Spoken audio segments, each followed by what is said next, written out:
like you started and you jumped into a shop that had a great track record and was really well known, and you were like, oh, I can do this. And then you showed up for yourself and you were like, holy shit, this is not what I was expecting. You don't know how to put PPF on a car or window tint or anything like that, right? But you're really good at sales. From doing a small amount of sales to huge amount of sales in just 1 month, just from having me there actually selling, that's all I was focused on, 100%. The Talkin Paint Podcast is brought to you by Detailing Growth. That's detailinggrowth.com. Detailing Growth is the industry's only US-based full-stack agency that provides you with full custom web design, ongoing SEO, local SEO via Google Business Profile, ad management for Google and Meta, and an entire business suite of automations with our Grit Suite CRM. Detailing Growth also helps businesses with consulting and business coaching and system implementation. Head over to detailinggrowth.com and sign up for a free strategy session. Hey everybody, my name is Gabe. I am the founder of Detailing Growth. I'm here with my partner Tyler. We're joined by Jeff Joyner down at Ceramic Pro St. Petersburg down in Florida. He is the owner operator of Auto Luxe. And today we're just kind of here to talk about how Jeff kind of came up and where he's at in his journey right now. And maybe Jeff's got a few pointers for us and he can let us in on a couple of his secrets, or, you know, I don't know, maybe he's like just going to like tell us to go F ourselves and hang up. Who knows? So Jeff, thanks for coming on the call today. We genuinely appreciate it. You are running a super high-end shop down in Florida, and you really kind of came up out of nowhere. You ended up on my calendar schedule maybe about 8 or 9 months ago, maybe a little longer than that. Just hit a year 3 days ago. Okay, so you ended up, before you were open, you ended up on my schedule and were like, hey, I'm opening a shop in Florida. I have nothing. I need a team to do this with. And I don't remember what you told me or how you found out about us. You were just like, I heard you're the guy to talk to. And I was like, okay, well, let's chat. And now here you are, a Ceramic Pro Elite Dealer location a year later, absolutely decimating the market down there. Yeah, and we're opening up our second location here really, really soon. So that's great. That's awesome, man. Your second location in just over a year's time. Yeah. So you came up and like you were kind of like you started with nothing, with like no Google business listing, no reviews, no name in the industry, no name in the market. You know, how did you kind of get to where you're at now? You know, give us a little bit of insight as to like you know, how you started and how you grew. Sure, absolutely. So my background is the car business. I was in the car business for 12 years before I started doing any of this. And I was in the luxury car business with Jaguar Land Rover for most of the time. And it was just getting really old. You know, it was kind of eating my life away. There were some nights there where I was there till 5 o'clock in the morning. And then, you know, you're expected to be there at 8 o'clock in the morning the next day. So, or same day. So that was just kind of getting old. And I was kind of looking and thinking of, you know, different things I can do and, you know, what's kind of good in the market and stuff like that. And one day we were sending a lot of our clients to an in-house shop, and then we were sending them to other out of dealership shops as well, doing ceramic coatings and PPF and stuff like that. And the thing I really noticed was it was always a hassle dealing with these companies. And really it was like you were taking these $100,000, $200,000, $300,000 cars to a mechanic shop. You know, they weren't clean. The people working at them weren't presentable. It's like they were just throwing a price out to you, and you want it? Great. If not, you know, kick rocks and see you later. So I kind of thought, you know, here's a niche here for me where, you know, we can open up a beautiful shop, have high quality customer service, do really great work, and then be the client's go-to person over the life of that vehicle, over their life, into their next cars. Because a lot of these clients, I mean, Tyler, I think you and I were talking the other day. What's the normal life cycle of a vehicle? Like 2 years now or something like that, where it used to be much longer. With how they're making them now, yeah, it's ridiculous. Yeah, yeah. But it's good for you, right? Right, exactly. So, so we opened up the shop kind of from nothing, and from some word of mouth, but a lot of your guys' help. Especially with the Google business and the ads and everything like that. It's just helped us grow tremendously, and pointers here and there and everything like that. I did have some aspect of how to do this. When I initially left the car business, I went to a shop in Palm Harbor, Florida for 2 months, just so I could kind of get my wits about and everything like that and understand the business a little more. They were averaging 40 to 60 grand a month for 4 years straight. My first month there, I did 172 grand. The way I designed my pay plan, they didn't keep me for very long because they had to pay me so much money. But it gave me a good starting point and a little side cash to start the business good and everything like that. So it was a struggle at the beginning for sure. I mean, you guys know with me, it was a lot of me being stressed and frustrated because I wasn't making the income that I was used to making and stuff like that. So it was tough, but we're here now and we're growing, and I never want to stop growing. Right. And I think that, having the right team behind you is, that's an important piece. But For sure. I think you and I kind of talked on the front end of the relationship, and I told you then that just going full board, like saying I'm ready to spend, $3,000, $4,000, $5,000 a month on ad spend out the get from day one is, for a brand new business, that's something we typically don't take on and don't recommend because of how Sure. difficult it is. And like, you experienced that firsthand. Yeah. And I think that when I think back on it, I think that one of the best things you had going for you was that you already had like kind of an understanding of how to sell. And you in general, and then you had an even better understanding of the products and how to sell the products themselves, because that's a whole nother like level of insight that you need to have. Yeah. And Jeff, I think your situation is really unique, because I think that typically what we see is that it doesn't matter how much ad spend you put in, is because ad spend doesn't buy market trust. Correct. The only thing that buys market trust is time and doing the work and like building on your name and repeatedly executing. And that you can't multiply that and make that speed up. It's just something that needs to take its course naturally. And until you get it, it's a fight all the way up. Yeah, for sure. I mean, I think one giant thing that's helped us as a store tremendously was my wife has a lot of insight into the social media stuff and things like that. So she's always pushing me to do, different videos and stuff like that. And she's smart with it. I mean, she's I think got 25,000 followers on TikTok or something like that. And she's doing great videos of the kid or at the beach or whatever. And she goes, look, that's how people see you. So we do a ton of videos here, super high quality videos, and Tyler and you, Gabe, have been super helpful with kind of like scripts and what to do and what to talk about and stuff like that.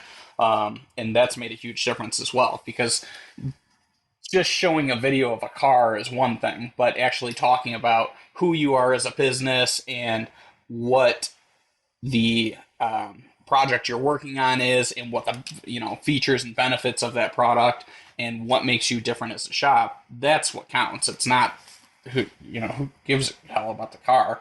I mean, the car is one thing, it's cool or whatever. We have a GT3 RS in here right now, and if I just did a video of the car, that's one thing, but actually talking about what we're doing and what the features and benefits of that are, are huge. And I think Tyler would like to chime in on this one. I think you came in thinking that that this was going to be easy, and it was going to be like cake, and like you were going to be able to cut the cake, eat it, and then have seconds. You started and you jumped into a shop that had a great track record and was really well known, and you were like, "Oh, I can do this," and then you showed up for yourself, and you were like, "Holy shit, this is not what I was expecting." And I think because Tyler and I had a lot. Yeah, exactly. Just don't get me wrong. Like selling and executing on selling is one thing, but I think Tyler and I had a bunch of conversations about, we were like, is this a good idea to take this gentleman's money? Is this a good idea for us to service you as a client? Because are you going to be successful? And are you going to see ROI that you're going to grow on? And I think that if we tried to do this now, Tyler, I question whether it's even possible now with how search is mutated. Yeah, and I think that's kind of what I was going to bring up, right? When you were with the other company maybe and doing the sales you were doing, the market has shifted so much even from then until now. And that's where it was so important to adapt and do those videos, not just not just showcasing the vehicle, but, getting in front of the camera, even if it made you uncomfortable, and talking about the process. And, Gabe, I think, truthfully, I think it can be done. I think it just takes a specific type of person. And, kudos to you, Jeff, for going through all the nonsense that, and I think kudos to us too, but going through the fight and the grind of every single aspect of starting a business from scratch, because it's not easy, to go from zero to where you guys are at now. I'm not going to share your revenue unless you want to, but yeah, I mean, we had 80 grand last month, or 79 and a half. So yeah. So doing that in a year is nothing short of, amazing. We've never seen that happen ever. Have we taken somebody from 0 to 80K a month in less than a year's time? Have we ever done that for anybody? Yeah, I mean, this whole period, I've only had months of growth, except one, which you guys know. I actually switched companies for what, 2 weeks, and it was my mistake 100%. I mean, it was ownership mistake as a whole, I guess. Well, I think that's important to touch on, and only because we see it. And Tyler, you and I have touched on this too. Is like sometimes you feel as an operator who's scaling on ad spend and scaling on just pure raw push, that if you don't make a change, even if the change is just for the sake of change, you feel like you're dying, and like you feel like somebody is strangling you. You feel like somebody's just stomping on your throat and like taking away your opportunity from you, right? And what I'm getting at is like the grass isn't always greener on the other side, especially if there's the voice inside of your head that's trying to sell you it to be greener. Oh, sure. And if there's so many people out here that are blowing smoke too. I think it comes down to, for sure, the who you're comfortable with, right? And this could be anything. This could be your barber that you go to. You know what I mean? Mm-hmm. Like, the barber over here is going to cut hair just like the barber over here, but who do you want to shoot the shit with? Right? Like, who do you want to actually, I mean, maybe that was a bad example. I don't know, but, so who are you going to be able to grow with and be comfortable with and have hard conversations with? Because, I think, Jeff, from obviously working for someone else and then starting your own business, I think we all know, like, it's not for the faint of heart. It's hard. And you got to deal with all kinds of stuff, not just lead generation, not just branding, but like the payroll aspect and just everything. So it's definitely not easy. And you want someone to be able to grind it out with and grow with. Yeah, absolutely. I mean, just a short thing. I mean, I know you guys like props, but at the same time, when we switched to that other company, just for, I think, what was it, 2 weeks? Not even 2 weeks. I mean, it was like everything shut off. We had no calls, no leads. Trying to get a hold of them was like trying to get a hold of somebody that owes you money. it was. I mean, it was a joke. I mean, I mean, we went and spoke to him in downtown St. Pete, and I mean, you could tell that he's done something well, whether it be lying or doing well for other businesses, I don't know, but drives a Lamborghini Huracan, and you know, he walks the walk. So you met this guy locally? He talks the talk. Yeah, he talks the talk. His building's really nice and everything like that, and my never trust a marketer that drives a Lamborghini. That's exactly why I only rented one, man. That's exactly why I only rented one. Yeah, listen, I mean, drive a Nissan Rogue. I don't know if I should say that out loud. I get you. I mean, my business partner and I were like, okay, this is it. This is really good. This is going to make a huge difference from us. You know, detailing growth got us from here to here, and now this guy's going to get us from here to here. And holy shit, was that the opposite? So we obviously went back to you guys. Was it like you? It was just like communication stopped, and like it just seemed like nobody was actively paying attention. Yeah, like I'm just trying to understand what the experience was like.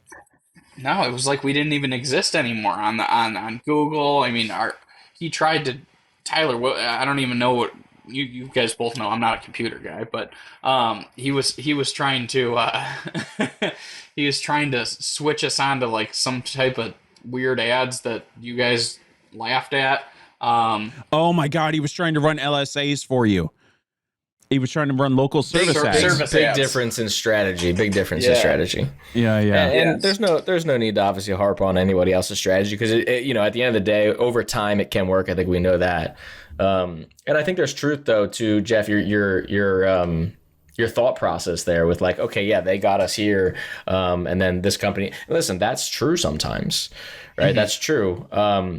If I'll be completely honest, like there's people that leave us and then they still continue to grow, which is great. Like I would just touch base with somebody today, right? We want that, but you know, if your time has come, cool, but you also have to, you know, be willing to put in the new work that's required to get to that next level. Mm-hmm. You know, and sometimes people can fill that void, other times, you know, not. So, you know, this could have been one of those situations. Yeah, you know, the growth overall. We noticed it was. For sure. We noticed it was a mistake quick. And obviously now we're going to be working with you guys on the second shop. Plus, Tyler, you and I talked today on a separate business as well. Okay. That's awesome. Listen, you know, I think I want to jump over towards like, what is it that you thought was going to be one way that turned out to be the complete opposite? What are there some things that you originally like you thought was actually going to be different than it is? I still don't know how to work a computer properly. No, but the back end side of things is so much different. I'm so used to selling, and I love closing deals and I love working with clients and everything like that, and you know, making people happy in the business as far as clients go. But yeah, the back end side of things and hiring, and I've dealt with salespeople my whole life. You know, I was sales manager for Jaguar Land Rover, but dealing with technicians is a whole different thing. You know, it's a lot more feelings and stuff like that. With salespeople, it's like, you suck, let's go. Like, let's not suck. You know, and figure it out and move on. With technicians, speaking to them, you know, it's more about becoming, you know, friends, but still a boss and somebody they can look up to and everything like that. Well, let's talk about that. Like, what is it that you thought was going to be one way with text that ends up being completely different? Like, what did you think? Just the management style, I think, that I needed to approach it. Okay. I mean, I'm used to looking at what somebody's doing on a day-to-day basis from sales and looking, okay, this is not working. We need to be doing this. Like, hey, this sucks. That sucks. Yeah. Right? Like, that doesn't work that way with installers for sure. Right. No. No. So, I mean, with salespeople and a lot of, I have zero technician. You don't want to hand me a buffer or a knife or something. I'll probably cut myself. But with this stuff, with the sales aspect, I can go in and close the deal for another salesperson. I can't go and put PPF on the car for the guy because he's taking too long or because he keeps messing something up or something like that. I can only get angry about it in my own head, which I learned, getting angry at them out loud doesn't do anything, but make them more frustrated and slow down and everything like that. Or they might do it wrong on purpose or something wrong on purpose. Hopefully you don't come across that, but people are people. I think there's something really important here real quick, Gabe. So Jeff, you just said you don't know how to put PPF on a car or window tint or anything like that, right? But you're really good at sales. So I think, people that might be stressed out about, maybe they are good at doing the work, but not good at sales. Like you clearly found people, that complimented you, right? Yeah. Like you focused in on what you were good at and you got people that were really good at what they were good at, right? The marketing side, the tech side, whatever it might have been. And I think that's important for anyone to know, just leverage other people that are good at what they're good at. My shop manager and head technician, Angel, he reached out to me one day about kind of doing side work and stuff for us. And I'm not super keen on side work stuff. I like having somebody that's there every day so you can learn what they're doing and everything like that and kind of understand them more and understand the process. And then they're more there for you rather than just trying to get something done and you never hear from them again or whatever. But Angel approached me and I said, look, man, I'm not down for the side work stuff, but if you want to come work for me, I'm happy to, bring you on and see what you can do. And man, that was kind of a godsend because he's an amazing technician, awesome guy. He's not here for himself, which is awesome. He wants to help the business grow. He's always giving me ideas because he had a successful detail business in Miami, and then I think he met his wife, his current wife, and they moved up here. They live in Wesley Chapel, which is just north of here. But he drives an hour and 15 minutes here every single day, and he's here on time, and he doesn't bitch, and I mean, he just does an amazing job. And he actually ended up teaching his wife PPF, and now she's one of my employees too, and his neighbor. That's awesome. And he's one of my employees, and he's really good at ceramic coatings and paint correction and everything like that. Now he's learning tint too. So it's been really good. I think that's the way to do it. That's the way you have to do it, though. You have to cultivate from your core values internally, cultivate your people. And if you get the right people, they'll do exactly that. They will further reciprocate those values and bring in more people that reflect them. And that's a really unique skill to find those people. And what is it that drew you to Angel for you to feel like that? I mean, I'm assuming that when you originally started, you weren't expecting him to sprout up other people to help you and come up with those ideas. But what did stand out about Angel that made you pick him? And I'm asking this because somebody recently said, how do I pick the right teammates? And I think this is a perfect opportunity to ask that. Yeah, I mean, I kind of brought him on as just an installer at first. And I had another PPF installer off the beginning, and he did a nice job and everything like that, but he took a really long time, and I kept him on too. But this guy ended up going back to Vietnam for 2.5 months, and then he just came back. But we ended up just parting ways because I'm like, after seeing Angel work and everything like that, I said, look, we can't be working this slow. So yeah, we ended up doing that. But what was it about Angel that stood out? Okay, work speed's one piece. What is it that stood out about his character? Was it something that you noticed when you think back on it? off the rip, it was more about the installs and stuff like that. Because we were growing so rapidly, I needed more people. I needed stuff to get done, but I knew this guy was he had a big Instagram page and stuff like that, and quite a lot of followers and stuff. So I looked at all his stuff, and he's done high quality work, and he was actually doing some stuff for Ceramic Pro in Tampa, like side work stuff. And I called them, and they had a good experience with him. So, yeah, so we brought him on. But I mean, after a few weeks, it was kind of like, hey, Jeff, I recommend you do this to the business and this to the business. And, this worked well for us in Miami. And some of the things I took and some of the things I didn't. But I mean, he's there. He's been there to help and has done a really good job. So, do you think the takeaway from that is you made a decisive and like action-based decision because this person was ready to execute? Here's the thing with the people I've hired. I've only had good experiences with the people that have came on as a salary employee, and I know you might not agree with that. But I have not had good luck with anybody that's been fully commissioned or wants to just do side work or anything like that. And I think one of the biggest reasons behind that is that they're working for you. They want to be a part of the team and everything like that. When it's just doing side work, they don't care. They just want to get it done and get paid and go.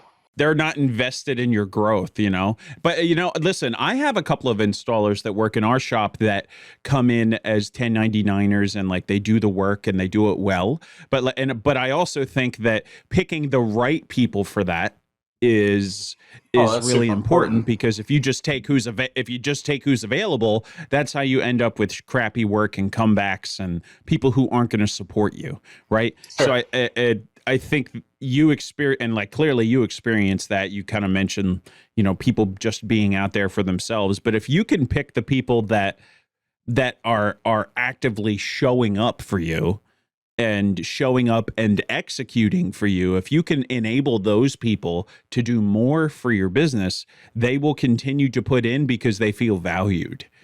Yeah. I mean, I think one of the biggest things in this business is there's so many ups and downs in it, especially right at the beginning, that you got to have a good support system. So, you guys are a great supportive system from the marketing side and everything like that, and kind of giving, pointers. I mean, you and I had plenty of.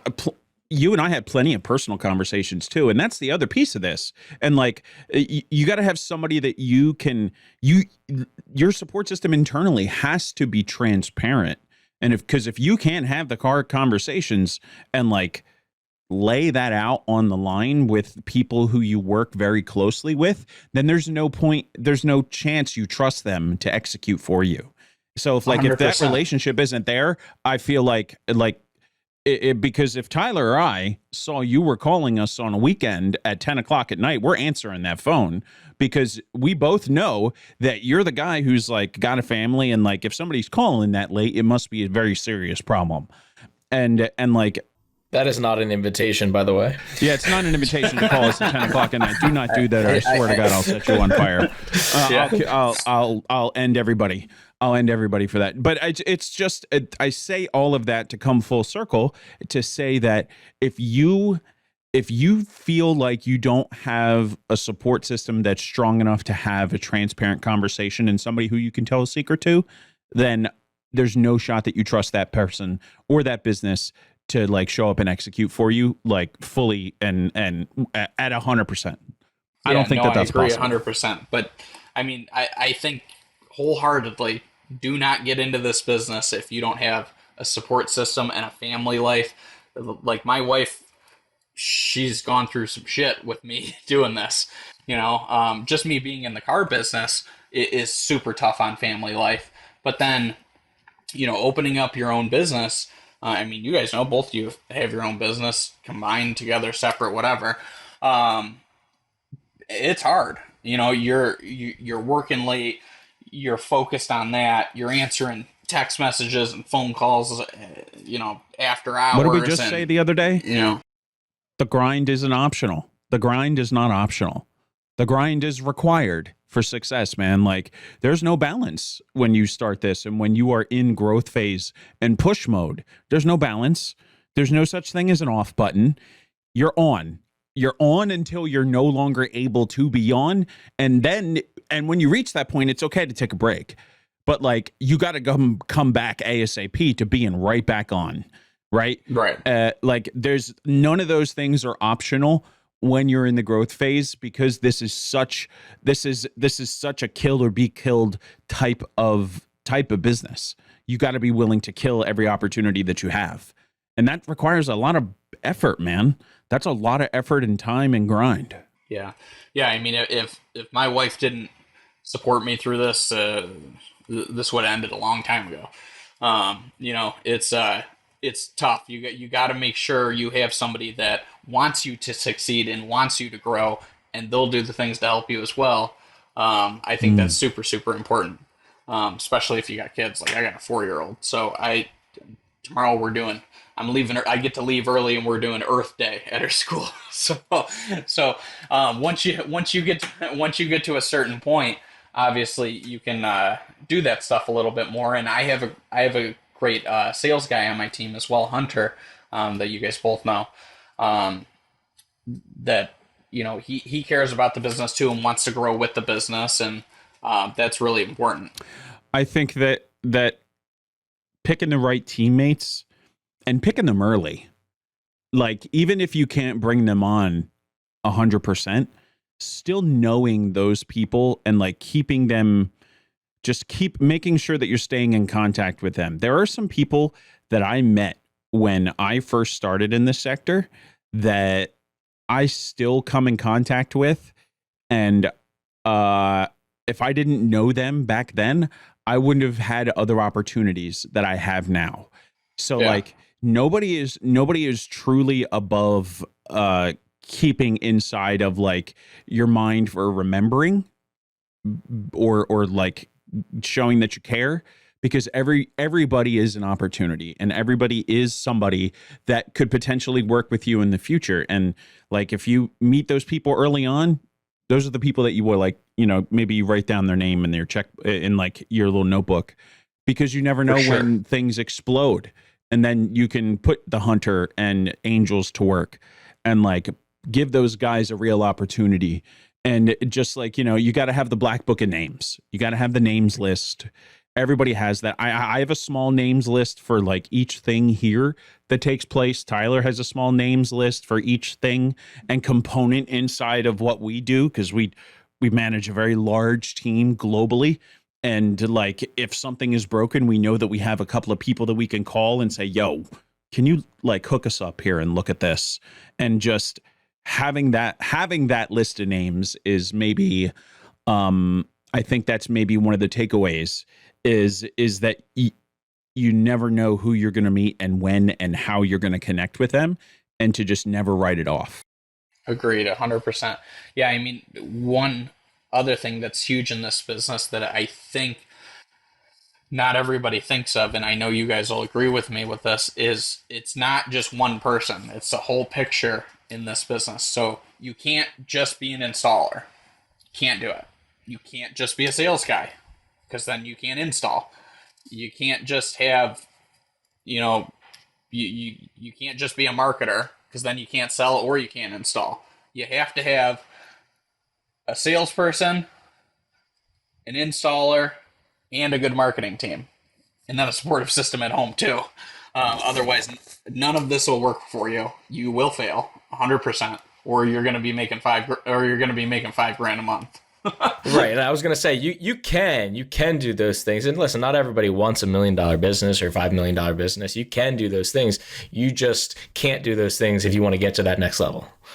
Right. And that's the whole point here. I think that if Tyler and I were to be approached by another person who said, hey, I want to boot up from ground zero and I'm ready to spend like $10,000 a month on advertising, I don't know if we do it again. So I'm that asshole. We might. It takes a special person. Yeah, definitely. And I think you're definitely that asshole. For sure you're that asshole. Listen, but like you had the sales skills and like you showed up and like proved that.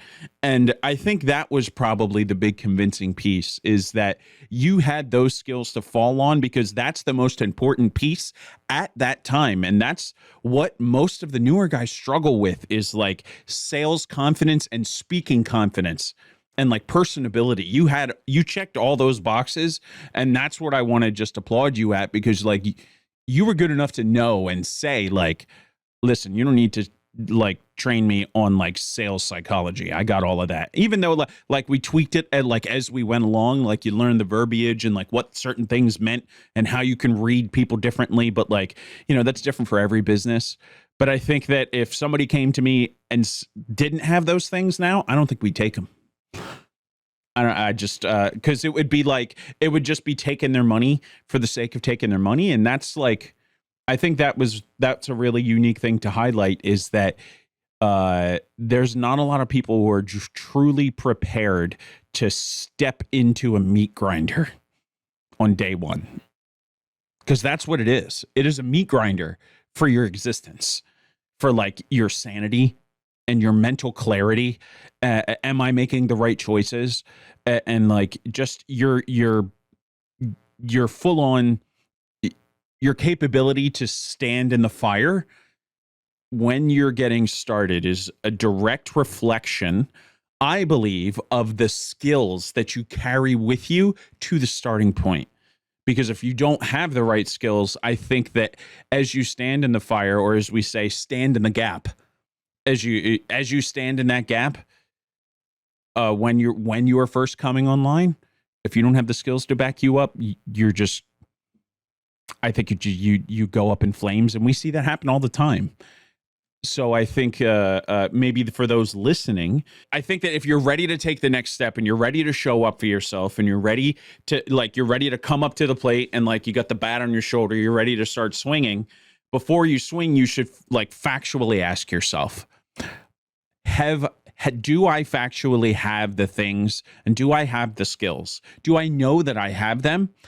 And if you don't, it's still okay to swing, but you better be ready to strike out and deal with what a strikeout feels like, and like stand in that fire and be willing to be on fire. Because if you don't have the hard skills, I think that you're gonna get a very rude awakening, because it's a big difference between when you do have them and when you don't. And Jeff, I want to applaud you for that, because you showed up and you were like, I know factually that I can do this. I can sell. I know how to talk to people. I'm a people person.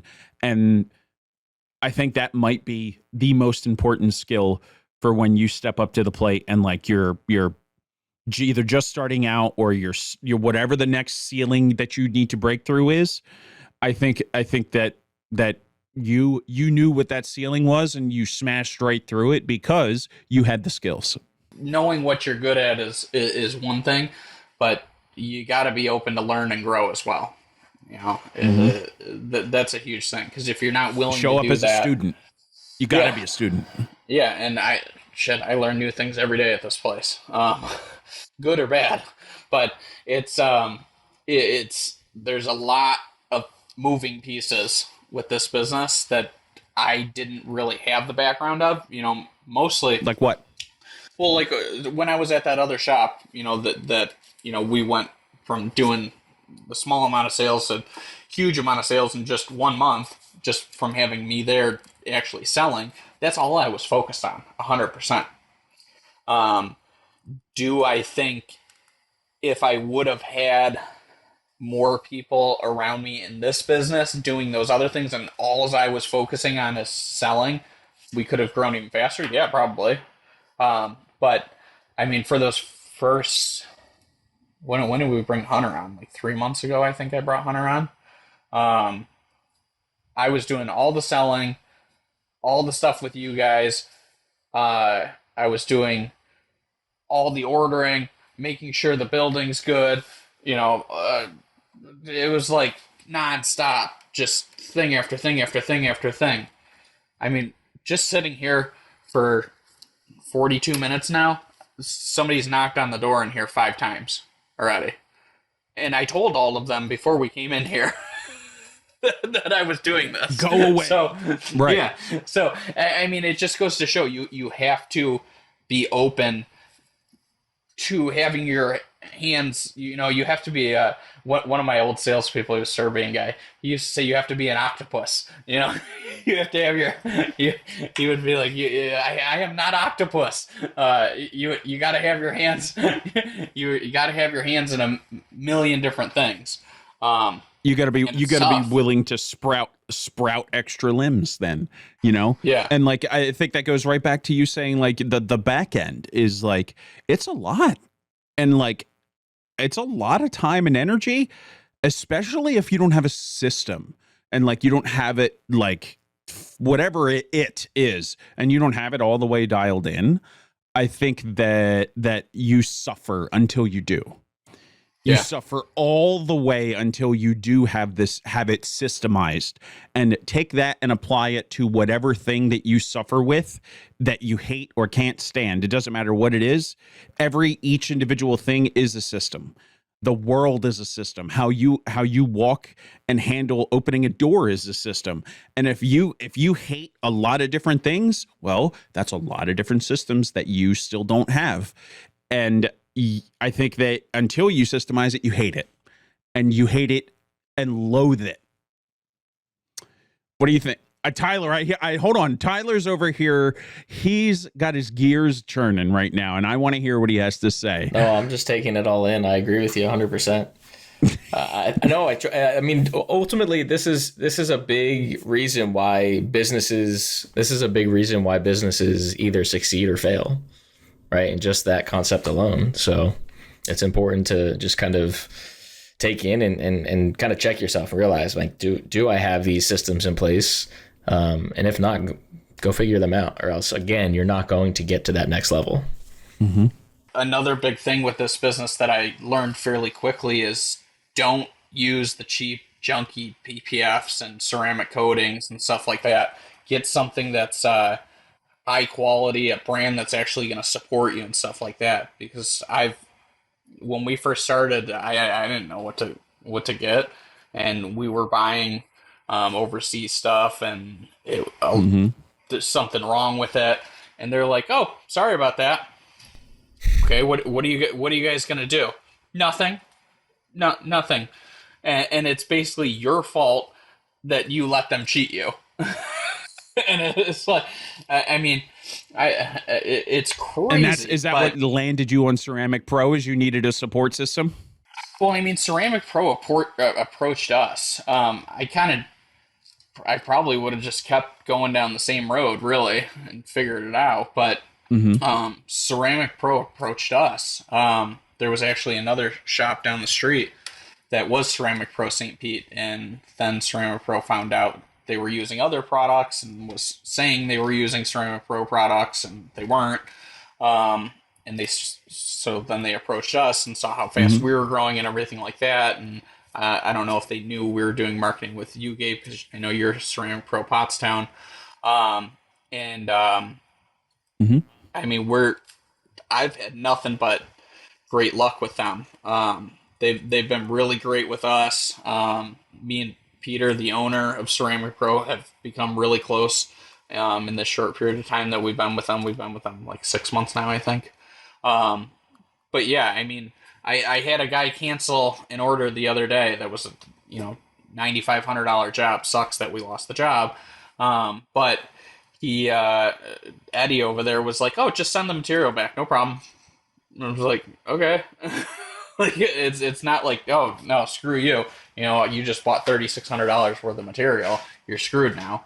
But yeah, I mean, we're just send the matte black film back and move on. And that's it. And that's cool. I love that. Let me ask you this then. Let's use this opportunity here. All right. So, just show up for this. If you had a chance to pick to do this again, would you have talked to Ceramic Pro sooner and said, 100%. "Hey, I want to be an elite dealer"? 100%. Yeah, 100%. And the reasons why is we dealt with so many issues with these films and stuff like that. And it was crazy because I was ordering in bulk because the stuff was so cheap, to be honest with you. Um, and, I'd order 10, 12, 15 rolls at a time because it'd take a month to get here. But it'd come in, and it was like every roll was different. The glue was different. The hydrophobic properties of it was different. Some was clearer than others, and it's all from the same company, or supposedly. And it was just like it was an issue every time. So you think it was a night and day difference then in product quality, and like now with the Elite Dealer system, you have a real support system that you can talk to. And like, hey, look, this is what's happening. Can you please help us? Versus, you were just kind of on your own before, and they were just like, oh, okay, bye.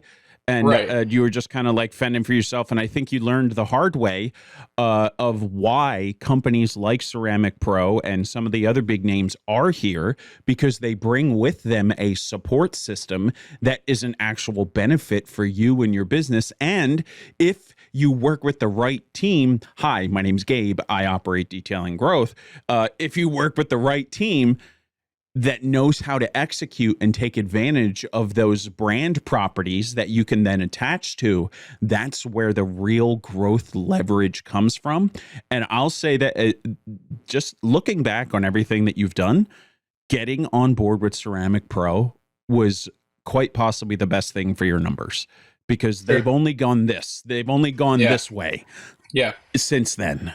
Yeah, And for sure. I think that anybody who's sales enabled, who's thinking about where do I go for the next growth lever, where do I go for the next thing, that you should look for ways to enhance your levels of trust that you have in your market. And picking a brand name to boost your power with is fantastic if you understand how to execute that. And I think that a lot of people don't, but I also think that there's plenty of them that do, that would just print cash if they decided to go elite. For sure, 100%. Yeah, I mean, yes, you still have to have all those aspects in place that we talked about earlier to be successful, but this is just a huge game changer. And one of the big things that is crazy to me is, and I know it's not going to be the same for everybody, and please don't expect it to be the same with everybody, but I created a relationship with Peter, the owner, when I went there for Matrix training, and we talked 3-4 times a week, text, call.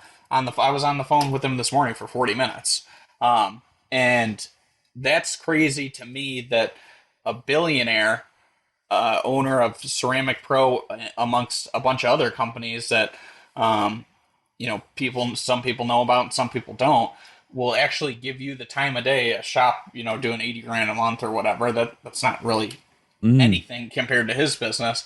He'll actually give you the time of day and talk to you and everything like that. Like I said, it's not going to be the same for everybody in every relationship like that, but it's who you know as well. Learning to talk to the right people and getting in the right circles and everything like that. And I think that can switch into something else if you have time with this business as well, is going out to the right people, get in those car shows, get in those car groups and everything like that, and start marketing that way. Because if you don't do that, that's a lot less people in your community that are going to know about you. And those are the people you need to know about you, the people in your community, whether it be doing charity stuff or not. I mean, we did car rallies. We do, huge events down in Vinoy Park in St. Pete, Festival of Speed. We do car events all the time and stuff like that. And we're actually working on some other stuff. We might do like a big poker event here or something like that. We're just trying to think of that. That is sick. I'm getting on a plane. I'm coming. I'm on my way, dog. Listen, both of us are on our way. So we're just trying to talk to everyone we can. Love that. I do. Yeah, that's awesome, man. Well, listen, I just want to say thank you for coming on to the Talking Paint podcast with me and Tyler today so we could hear a little bit more about, what it was like coming up and the lessons you learned and some of those hardships. Thank you for sharing them and for being an open book. There's a lot of people out there that are going to see value in this, and you're going to help a lot of people understand different ways to look at things. So I just want to say thank you, because I'm somebody that does this because I want other people to do better, and I want other people to be better. And like me and Tyler's goal we're not here to just sell people marketing, because there's a lot of people that can do that, and they can do that well, and we do it exceptionally well. But what I know we're good at, and what I know that we've proven to be case in point, Jeff, is with you, is that if you work with a team close enough and you develop a relationship close enough, you can do anything. And you can go anywhere that you want and grow in any way, shape, or form within the realm of reality and market cap. That if you work it and work it until it works, and you work it within trust, that execution at any level is possible. And I just want to say thank you to you for allowing us the ability to do that for you. And Absolutely. I Appreciate just you guys. We seriously appreciate you. And for those of you listening, if you have a shop and you're looking for the next thing, or possibly thinking that, you're at that $40, $50, $60,000 mark and you're ready to push to that next growth lever, I want to talk to you so I can understand what that growth lever is. And then Tyler wants to talk to you so we can figure out how we can help you do that. And then if you're super slick, I'll let Jeff get on the phone with you and pick your sales brain apart and destroy you. No, I'm kidding. He's not going to do that. Thank you for listening today. Please visit detailinggrowth.com. Check out the YouTube channel, Detailing Growth, as well, and sign up for the Detail Shift newsletter, where I literally deliver nuclear-sized value bombs to your inbox once a week. So thank you very much for listening. We genuinely appreciate you. My name's Gabe. I'm joined by my partner, Tyler, and Jeff from Ceramic Pro St. Pete. Thank you very much, everybody, for listening.